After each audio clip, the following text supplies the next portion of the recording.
ಮೈಸೂರಲ್ಲಿ ನಿನ್ನೆ ರಾತ್ರಿ ದಿಢೀರ್ನೆ ಗಲಾಟೆ ಗದ್ದಲ, ಪೊಲೀಸ್ ಠಾಣೆ ಮೇಲೆ ಕಲ್ಲು ತೂರಾಟ. ಬೆಂಗಳೂರಿನ ಡಿಜೆ ಹಳ್ಳಿ, ಕೆಜೆ ಹಳ್ಳಿ ಠಾಣೆ ಮುಂದೆ ಏನು ಹಂಗಾಮ ಆಗಿತ್ತು, ಸೇಮ್ ಕತೆ ಮೈಸೂರಲ್ಲೇ ಡಿಸಿಬಿ ಕಾರಿಗೂ ಸಹ ರೀಟೇಕ್. ಮೈಸೂರಲ್ಲಿ ನಿನ್ನೆ ರಾತ್ರಿ ಫುಲ್ ಹಂಗಾಮ. ಪೊಲೀಸ್ ಠಾಣೆ ಮುಂದೆ ಜಮಾಯಿಸಿ ಜನ, ಕಲ್ಲು ತೂರಾಟ, ಡಿಸಿಪಿ ಕಾರಿಗೂ ಕಲ್ಲು ತೂರಾಟ. ಭುವನಂ ಗಗನಂ ಫೆಬ್ರವರಿ 14ರಂದು ರಾಜ್ಯಾದ್ಯಂತ ಬಿಡುಗಡೆ. ಮೊನ್ನೆ ಡಾಕ್ಟರ್ ಎಚ್.ಸಿ. ಮಹದೇವಪ್ಪ ಒಂದು ಮಾತು ಹೇಳ್ತಾರೆ, ಅಯೋಧ್ಯೆ ರಾಮ ಬೇರೆ, ವಾಲ್ಮೀಕಿ ರಾಮ ಬೇರೆ ಅಂತ. ಏನೂ ಆಗಲ್ಲ, ಎಲ್ಲ ಕೂಲಾಗಿರ್ತಾರೆ, ಯಾರು ರಿಯಾಕ್ಟು ಮಾಡಲ್ಲ. ಆದರೆ ದೆಹಲಿ ಚುನಾವಣೆಯ ಕಾಂಗ್ರೆಸ್ ಸೋಲು, BJP ಗೆಲುವು, ಈ ಸಂಬಂಧಪಟ್ಟಂಗೆ ರಾಹುಲ್ ಗಾಂಧಿಯವರು, ಅಖಿಲೇಶ್ ಸಿಂಗ್ ಯಾದವ್, ಕೇಜ್ರಿವಾಲ್ ಮೂವರ ಫೋಟೋ ಹಾಕ್ಬಿಟ್ಟು ಒಂದಷ್ಟು ವ್ಯಂಗ್ಯವಾಗಿ ಸೋಷಿಯಲ್ ಮೀಡಿಯಾ ಪೋಸ್ಟ್ ಮಾಡಿರ್ತಾರೆ. ಒಬ್ಬ ವ್ಯಕ್ತಿ, ಮೈಸೂರಿನ ವ್ಯಕ್ತಿ, ಆತನನ್ನು ಬಂಧಿಸಬೇಕು, ಆತ ನಮ್ಮ ಸಮುದಾಯಕ್ಕೆ ಅಪಮಾನ ಅವಮಾನ ಮಾಡಿದ್ದಾನೆ, ಅವಹೇಳನೆ ಮಾಡಿದ್ದಾನೆ ಅಂತ ದೊಡ್ಡ ಸಂಖ್ಯೆಯಲ್ಲಿ ಜಮಾಯಿಸಿ ಉದಯಗಿರಿ ಪೊಲೀಸ್ ಠಾಣೆ ಮುಂದೆ ಜನ ಭಾಳ ಡಿಮ್ಯಾಂಡ್ ಮಾಡ್ತಾರೆ. ನಂತರ ಅದು FIR ಆಗುತ್ತೆ, ಅವನ್ನ ವಶಕ್ಕೆ ಕೊಡಿ, ನಮ್ಗೆ ಅಷ್ಟು ಕೊಡಿ ಅಂತ ಕೇಳುವಂಥ ಸನ್ನಿವೇಶ. ಪಾಪ ಅಲ್ಲಿರುವಂಥ ಜನ ಮುಸಲ್ಮಾನ ಮುಖಂಡರು ಕೂಡ ಹೇಳ್ತಾರೆ, ಇಲ್ಲ ನೀವು ಸುಮ್ಮನಿರ್ರಿ ಅಂತ ಹೇಳಕ್ಕೆ ಹೋಗ್ತಾರೆ. ಆದರೆ ಕೇಳೋದೇ ಇಲ್ಲ. ಏನು ಮೊದಲೇ ಇದಕ್ಕೆಲ್ಲ ಪ್ರಿಪೇರ್ ಆಗಿ ಬಂದಂಗೆ ಕಾಣುತ್ತೆ. ಮೂಟೆಗಟ್ಟಲೆ ಒಂದಷ್ಟು ಕಲ್ಲುಗಳನ್ನ ತಗೊಂಡು ತೂರಕ್ಕೆ ಶುರುವಾಗ್ತಾರೆ. ಆಗ ಆ ಸನ್ನಿವೇಶವನ್ನು ಕಂಟ್ರೋಲ್ ತೆಗೆದುಕೊಳ್ಳಲು ಪೊಲೀಸರು ಅಶ್ರುವಾಯುವನ್ನು ಸಿಡಿಸ್ತಾರೆ. ಅಲ್ಲಿ ಬಂದಂಥ ಪೊಲೀಸ್ ಅಧಿಕಾರಿಯ ಕಾರ್ಗೂ ಸಹ ನೋಗ್ ಕಲಿಸಿದ್ದಾರೆ. ಭಯ ಇಲ್ವಾ ಕಾನೂನಿನ ಬಗ್ಗೆ ಅನ್ನೋ ಸಹಜವಾದಂಥ ಪ್ರಶ್ನೆ. ನಾನು ಒಂದು ಉದಾಹರಣೆ ಕೊಟ್ಟೆ ಆಗಲಿ. ಎಚ್.ಸಿ. ಮಹದೇವಪ್ಪನವರು ಅಯೋಧ್ಯೆ ರಾಮನೇ ಬೇರೆ, ವಾಲ್ಮೀಕಿ ರಾಮನೇ ಬೇರೆ ಅಂತ ಹೇಳ್ತಾರೆ. ಪ್ರಿಯಾಂಕರ್ಗೆ ಆ ಗಂಗೆಯಿಂದ 12% ಕಲುಷಿತ ನೀರಿನಿಂದ ಆರೋಗ್ಯ ಹಾಳಾಗ್ತಾ ಐತೆ ಅಂತಾರೆ. ಪುಣ್ಯ ಸ್ನಾನ ಮಾಡಿದ್ರೆ ಬಡತನ ನಿರ್ಮೂಲನೆ ಆಗುತ್ತೆ ಅಂತ ಹೇಳ್ತಾರೆ. ಇಷ್ಟೆಲ್ಲ ಆದಾಗಲೂ ಯಾರು ದೊಡ್ಡ ಉಗ್ರವಾಗಿ ಏನು ರಿಯಾಕ್ಟ್ ಏನು ಮಾಡಲ್ಲ.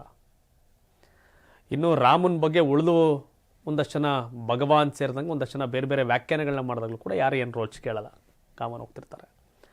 ಆದರೆ ಅಷ್ಟೊಂದು ನಿಕೃಷ್ಟವಾಗಿ ಆ ಸೋಷಿಯಲ್ ಮೀಡಿಯಾ ಪೋಸ್ಟ್ ಇತ್ತ ಅನ್ನೋ ಪ್ರಶ್ನೆ ನಾನು ಆಗಲೇ ಹೇಳಿದೆ. ಒಂದಷ್ಟು ಮುಸಲ್ಮಾನ ಮುಖಂಡರು ಸಹ ಈ ಥರ ಸರಿ ಇಲ್ಲ, ಕೂಲಕ್ಕೆ ಕೇಳೋಣ, ಆ್ಯಕ್ಷನ್ ತೊಗೊಳಕ್ಕೆ ಕೇಳೋಣ ಅಂತ ಕೇಳ್ತಿರ್ತಾರೆ. ಆದರೆ ಪುಂಡರಿಗೆ ಧರ್ಮನೂ ಇಲ್ಲ, ಜಾತಿನೂ ಇಲ್ಲ ಅಂದಂಗೆ. ಆದರೆ ಒಂದು ಸಹಜವಾದಂಥ ಲೆಕ್ಕಾಚಾರ, BJP ಬಂದಾಗ ಹಿಂದುತ್ವದ ವಾದಿಗಳು ಸ್ಟ್ರಾಂಗ್ ಆಗ್ತಾರೆ, ಕಾಂಗ್ರೆಸ್ ಬಂದಾಗ ಹಿಂದುತ್ವದ ವಿರೋಧಿಗಳು ಸ್ಟ್ರಾಂಗ್ ಆಗ್ತಾರೆ ಅನ್ನೋ ಚರ್ಚೆ. BJP ಅವರು ಅಧಿಕಾರಕ್ಕೆ ಬಂದಾಗ ಬಜರಂಗ ದಳ, ವಿಶ್ವ ಹಿಂದೂ ಪರಿಷತ್ ಮೇಲಿನ ಕೇಸ್ಗಳನ್ನ ವಾಪಸ್ ತಗೋತಾರೆ. ಕಾಂಗ್ರೆಸ್ ಅವರು ಬಂದಾಗ SDPI, ಹೀಗೆ ಮುಸಲ್ಮಾನ ಸಮುದಾಯದ ಒಂದಷ್ಟು ಹುಡುಗರುಗಳ ಅವ್ರ ಕೇಸ್ಗಳನ್ನ ವಾಪಸ್ ತಗೋತಾರೆ ಅನ್ನೋ ಚರ್ಚೆಗಳು. ಈಗ ರಾಜ್ಯದಲ್ಲಿ ಕಾಂಗ್ರೆಸ್ ಸರ್ಕಾರ ಇದೆ ಸಹಜವಾಗಿ. ಆದರೆ ಮೈಸೂರಿನ ಈ ಗಲಾಟೆ ಗದ್ದಲ ಸಂಬಂಧಪಟ್ಟಂತೆ ಒಂದಷ್ಟು ಜನ ತನ್ವೀರ್ ಸೇಠ್ ಹೇಳ್ತಾರೆ, ಅದೇನಿದೆ ಅದಕ್ಕೆ ರಾಜಕಾರಣ ಮತ್ತು ಧರ್ಮವನ್ನು ಬೆರೆಸಬಾರ್ದು ಅನ್ನೋದು NR ಕ್ಷೇತ್ರದ ಶಾಸಕ ತನ್ವೀರ್ ಸೇಠ್ನ ಮಾತು. ಅಲ್ಲಿ ಸೇರಿದಂಥ ಜನಗಳಲ್ಲೂ ಕೂಡ ಒಂದಷ್ಟು ಧರ್ಮಗುರುಗಳು ಹೇಳ್ತಾರೆ ಕೂಲ್ ಅಂತ. ಹಾಗಾಗಿ ಕೂಲು ಪಾಲು ಅಂದಿರೋ ಒಂದಷ್ಟು ಜನ ಕಲ್ಲು ತಗೊಂಡು ತೂರಕ್ಕೆ ಶುರುವಾಗ್ತಾರೆ.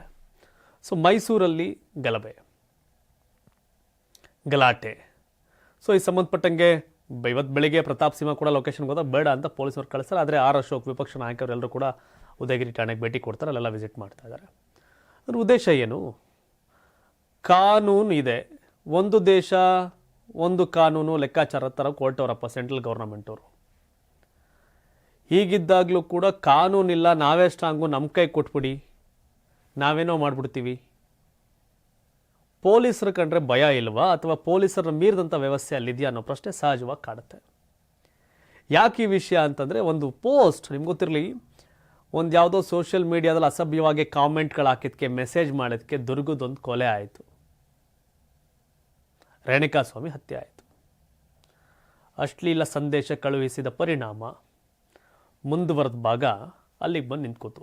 ಸೋಷಿಯಲ್ ಮೀಡಿಯಾದಲ್ಲಿ ಹೆಂಗೋ ಫ್ರೀ ಇದೆ, ಯಾರೋ ನೋಡ್ತಿಲ್ಲ, ಒಬ್ಬನೇ ಇದ್ದೀನಿ ಅಂತ ಕಾಮೆಂಟ್ ಹಾಕ್ಬಿಡೋದಿಲ್ಲ. ಆಫ್ಟರ್ ಎಫೆಕ್ಟ್ಸು ಎಷ್ಟೋ ಕಡೆ ಬೆಂಕಿ ಬಿದ್ದೈತೆ. ಸೊ ಹಾಗಾಗಿ ಯಾರು ಸೋಷಿಯಲ್ ಮೀಡಿಯಾದಲ್ಲಿ ಕಾಮೆಂಟ್ ಮಾಡಬೇಕಾದ್ರೆ ನಿಮ್ಗೆ ಗೊತ್ತಿರಲಿ, ಇನ್ನೂ ಒಂದಷ್ಟು ನೀವು ಪೋಸ್ಟ್ ಕಿಂಗ್ ಆಗಿದೆ, ಕಾಮೆಂಟಲ್ಲಿ ಇನ್ನೆಲ್ಲ ಕರೆದಿರ್ತಾರೆ.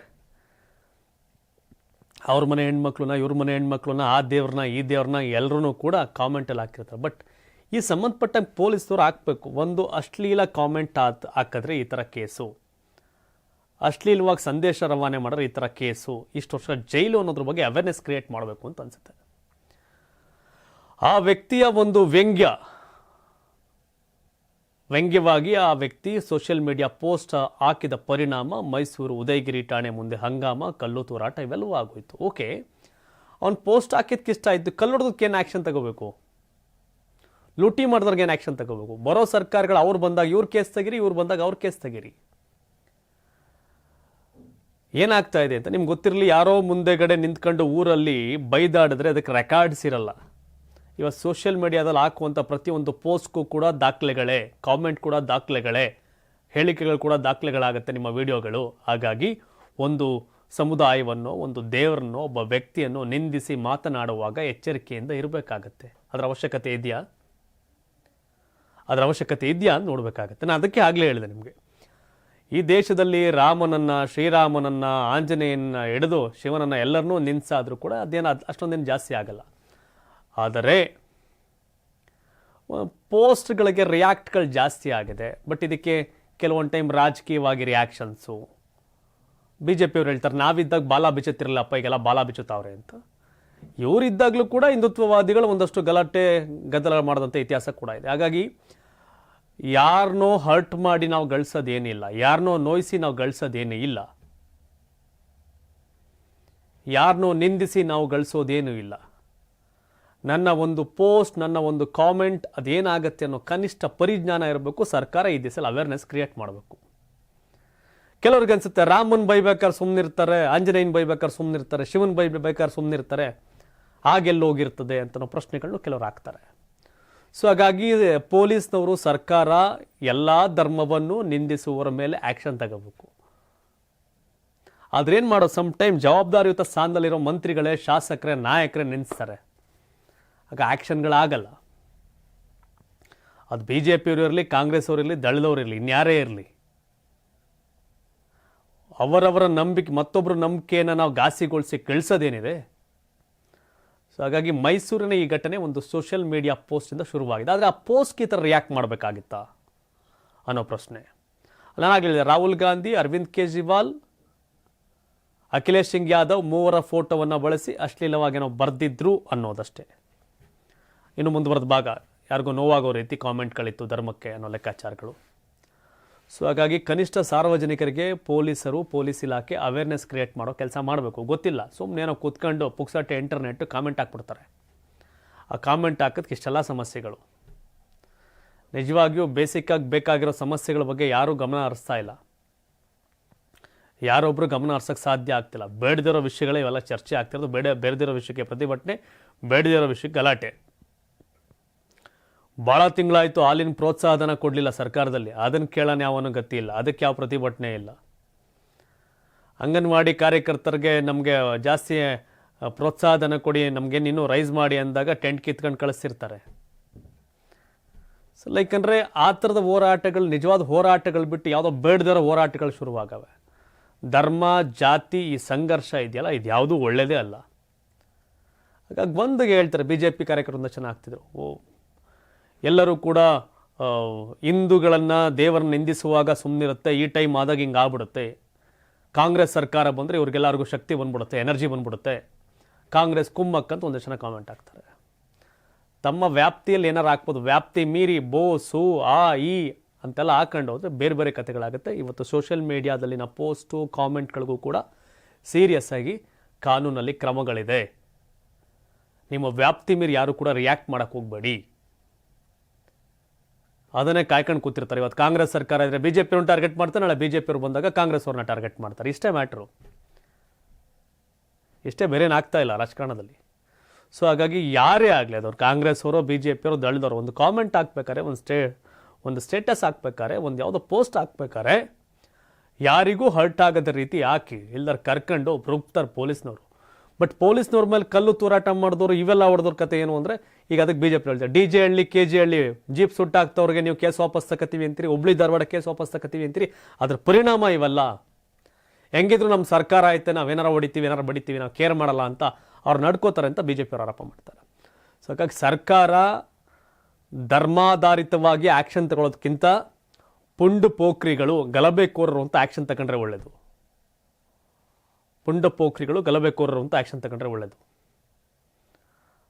ಹಾಗಾಗಿ ಧರ್ಮ ಆಧಾರಿತವಾಗಿ ಆ್ಯಕ್ಷನ್ಗಿಂತ ಅವರ ಕೃತ್ಯಗಳ ಮೇಲೆ ಆ್ಯಕ್ಷನ್ ತಗೋಬೇಕು. ಯಾರಿಗೂ ಕೂಡ ಯಾರು ಕ್ಷಮೆ ಕೊಡಬಾರ್ದು. ಈ ಕಾಂಗ್ರೆಸ್ ಬಂದಾಗ ಒಂದು ಕಮ್ಯುನಿಟಿಗೆ, BJP ಬಂದಾಗ ಮತ್ತೊಂದು ಕಮ್ಯುನಿಟಿಗೆ ಬೆಂಬಲ ಕೊಡೋದನ್ನ, ಅವ್ರನ್ನ ಪ್ರೋತ್ಸಾಹ ಕೊಡೋದನ್ನ, ಅವ್ರಿಗೆ ರಿಲೀಫ್ ಕೊಡೋದನ್ನ ನಿಲ್ಲಿಸಬೇಕಾಗತ್ತೆ. ಯಾಕಂದರೆ ಹಿಂದೆ ಕೂಡ ಮೈಸೂರಲ್ಲಿ ಭಾಳಷ್ಟು ಗಲಭೆಗಳಾಗಿದೆ. RSS ಕಾರ್ಯಕರ್ತರು ಹಿಂಗೆ 2 ಕಡೆ ಕಾರ್ಯಕರ್ತರ ಹತ್ಯೆಗಳೆಲ್ಲ ಆಗ್ತಾ ಇದೆ.